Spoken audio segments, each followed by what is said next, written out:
Tendance, mon ami, chaque soir en ouverture de Smart Bourse, nous retrouvons Pauline Gratel qui vous apporte les infos clés du jour sur les marchés. Bonsoir Pauline. Bonsoir. Séance calme aujourd'hui. Oui, les investisseurs sont dans l'attente de la décision monétaire de la Réserve fédérale ce soir, qui devrait baisser ses taux de 25 points de base.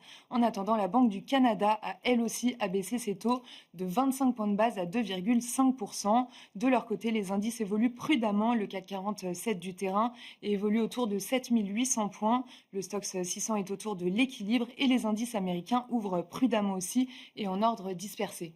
Les indices asiatiques, la nuit dernière, eux aussi ont évolué en ordre dispersé, Pauline. Oui, le MSCI Asie-Pacifique a atteint un nouveau plus haut historique tôt ce matin. En Chine, le CSI 300 a clôturé en hausse.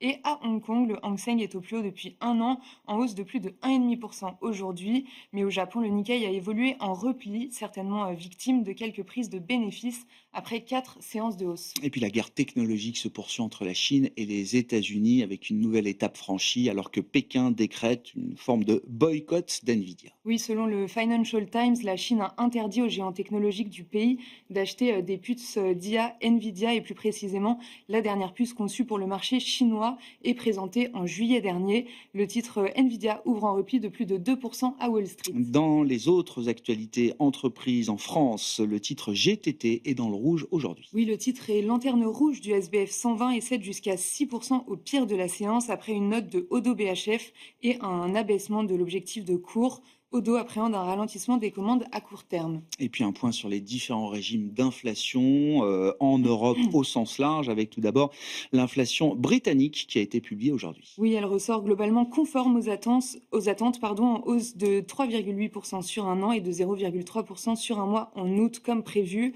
Dans sa version cœur, hors alimentation et énergie, elle s'établit à plus 3,6% sur un an. C'est légèrement inférieur aux attentes et en hausse de 0,3% sur un mois en août. Et puis toujours un peu moins d'inflation en revanche pour la zone euro avec la deuxième estimation du chiffre d'inflation qui a été publié également. Oui, elle ressort inférieure à la première lecture. Elle progresse de 0,1% sur un mois en août et de 2% sur un an, après une première estimation de 0,2% sur un mois et de 2,1% sur un an. En version cœur, les chiffres sont confirmés en hausse de 2,3% sur un an. Que dire des mouvements ou des équilibres observés sur les marchés de taux et de devises aujourd'hui, Pauline? Le rendement américain à 10 ans se détend un petit peu et s'établit aujourd'hui autour de 4%. En Europe, le rendement allemand à 10 ans évolue autour de 2,65%. Le rendement britannique à 10 ans évolue entre 4,60 et 4,65%. Sur le marché des changes, l'euro-dollar se traite autour de 1,1850. Quel sera enfin le programme demain à l'agenda des marchés pour les investisseurs? Les investisseurs attendent donc ce soir la décision de politique monétaire de la Fed et demain les décisions de banque centrale continuent avec celle de la Banque d'Angleterre